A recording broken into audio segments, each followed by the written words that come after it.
బ్రిటిషోడు భారతదేశాన్ని వదిలిపోయాక కూడా వాడి నీడలు మనల్ని వదల నరేంద్ర మోడీ వచ్చేదాకా కూడా భారత పార్లమెంటు నిర్వహించుకోవడంటే నేను ఇంతకుముందు కూడా చెప్పాను, స్వతంత్ర పోరాటానికి అనుగుణంగా ఇవ్వలేదు ఆనాడు మనకి స్వతంత్రాన్ని.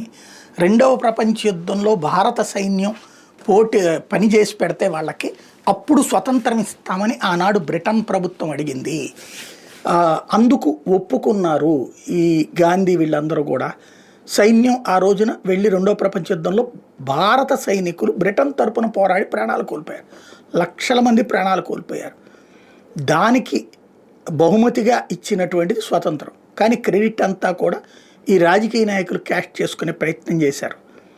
సరే, అది ఇప్పటికీ చరిత్రలో పుస్తకాల్లో అదే రాశారు కాబట్టి అదే అని నమ్మాలి.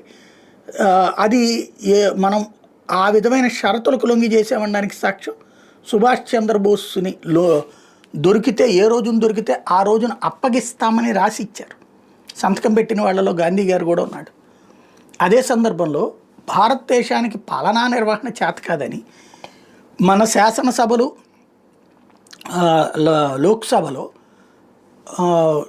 ఇది భారతదేశంలో సెటిల్ అయినటువంటి భారతదేశంలో సెటిల్ అయిన బ్రిటిషోడికి ఎంపీ సీట్లు ఎమ్మెల్యే సీట్లు ఫ్రీగా ఇవ్వాలి, పోటీ చేయకుండా కంపల్సరీగా 2 వేసి.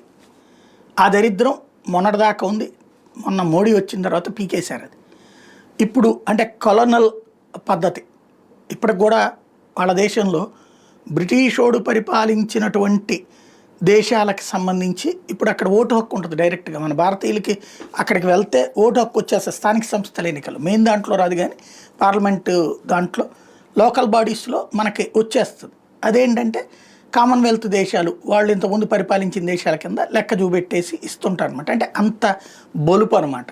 సరే, వాళ్ళ దగ్గర నుంచి ఉన్నటువంటి వ్యవహారంలో పార్లమెంటు భవనం దగ్గర నుంచి ప్రధాని కార్యాలయం దగ్గర నుంచి ఇవన్నీ కూడా బ్రిటిష్ వాళ్ళు గట్టిగా ఉన్నాయి. మన దేశపు సొంత అస్తిత్వాని కోసం ఇంతవరకు ప్రయత్నించలేదు. మోడీ వచ్చిన తర్వాతనే మన కొత్త పార్లమెంటు భవనం ఇవన్నీ.